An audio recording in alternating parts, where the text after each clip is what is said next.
Matthew 27. When morning came, all the chief priests and elders of the people plotted against Jesus to put him to death.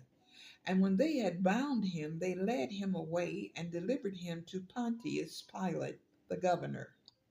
Then Judas, his betrayer, seeing that he had been condemned, was remorseful and brought back the 30 pieces of silver to the chief priests and elders, saying, I have sinned by betraying innocent blood. And they said, What is that to us? You see to it. Then he threw down the pieces of silver in the temple and departed and went and hanged himself. But the chief priests took the silver pieces and said, It is now lawful to put them into the treasury, because they are the price of blood.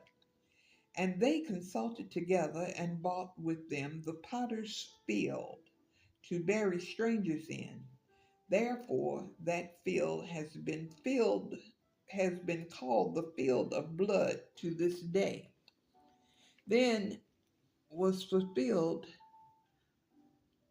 what was spoken by Jeremiah the prophet, saying, And they took the 30 pieces of silver, the value of him who was priced, whom they of the children of Israel priced, and gave them to the potter's field as the Lord directed them, as the Lord directed me.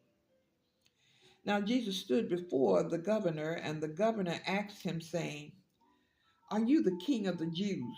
Jesus said to him, It is as you say. And while he was being accused by the chief priests and the elders, he answered nothing. Then Pilate said to him, Do you not hear how many things they testified against you? But he answered him not one word, so that the governor marveled greatly. Now at the feast, the governor was accustomed to releasing to the multitude one prisoner whom they wished. And at that time, they had a notorious prisoner called Barabbas. Therefore, when they had gathered together, Pilate said to them, Whom do you want to be released to you, Barabbas or Jesus, who is called Christ? But he knew that they had handed him over because of envy. While he was sitting on the judgment seat, his wife sent to him, saying, Have nothing to do with that just man, for I have suffered many things today in a dream because of him.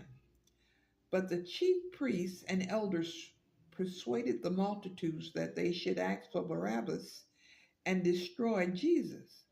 The governor answered and said to them, Which of the two do you want me to release to you?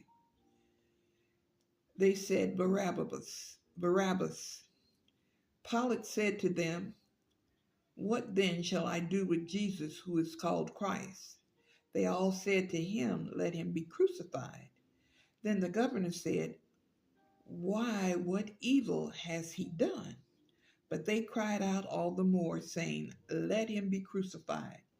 When Pilate saw that he could not prevail at all, but rather that a tumult was rising, he took water and washed his hands before the multitude, saying, I am innocent of the blood of this just person.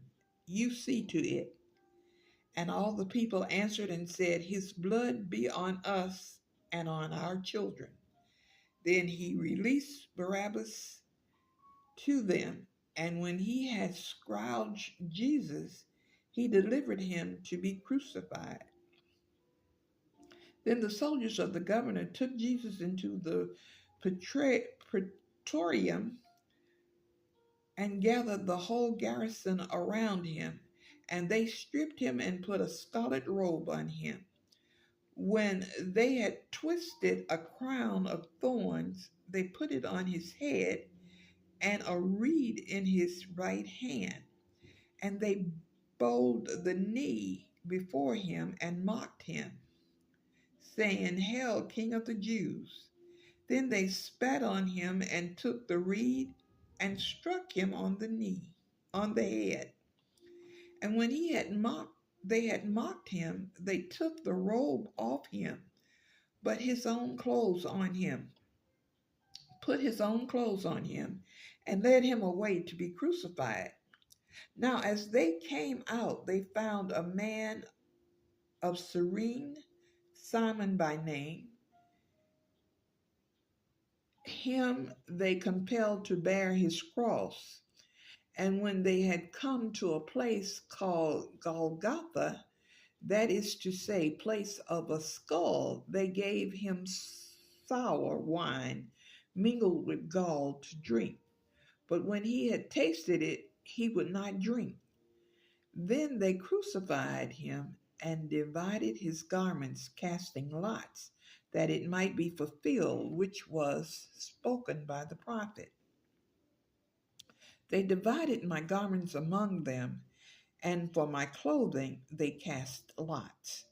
Sitting down, they kept watch over him there, and they put up over his head the accusation written against him: "This is Jesus, the King of the Jews."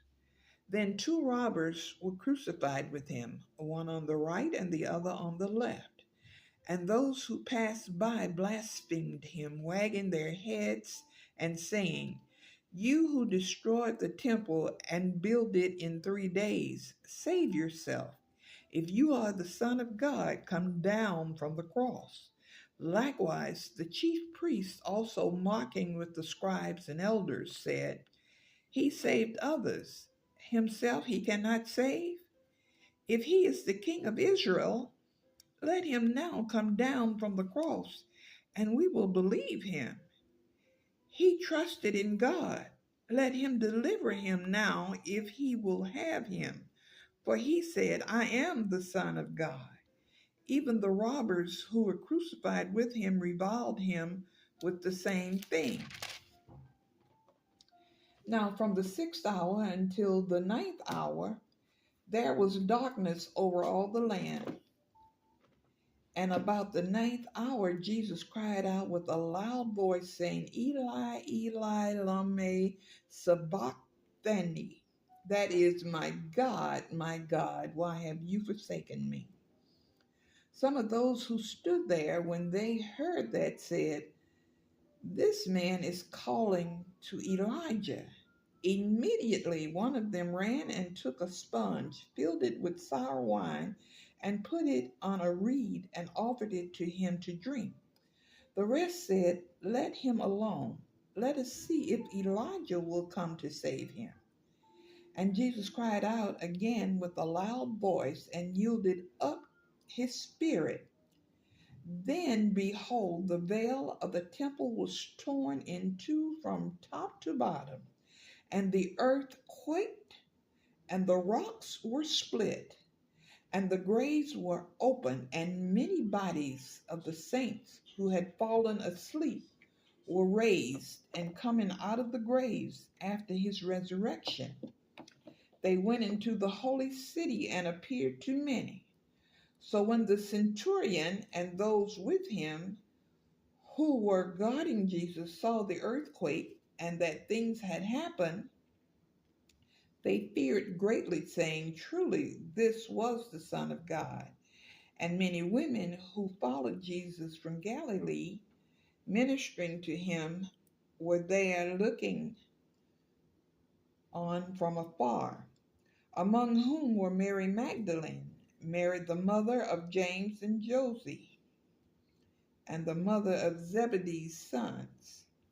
Now when evening had come, there came a rich man from Arimathea, named Joseph, who himself had also become a disciple of Jesus. This man went to Pilate and asked for the body of Jesus. Then Pilate commanded the body to be given to him. When Joseph had taken the body, he wrapped it in a clean linen cloth and laid it in his new tomb, which he had hewn out of the rock. And he rolled a large stone against the door of the tomb and departed. And Mary Magdalene was there, and the other Mary sitting opposite the tomb. On the next day, which followed the day of preparation, the chief priests and Pharisees gathered together to Pilate, saying, Sir, we remembered why he was still alive, how that deceiver said, After 3 days I will rise. Therefore, command that the tomb be made secure until the third day, lest his disciples come by night and steal him away, and say to the people, He has risen from the dead. So the last deception will be worse than the first. Pilate said to them, You have a guard. Go your way. Make it as secure as you know how. So they went and made the tomb secure, sealing the stone and setting the guard.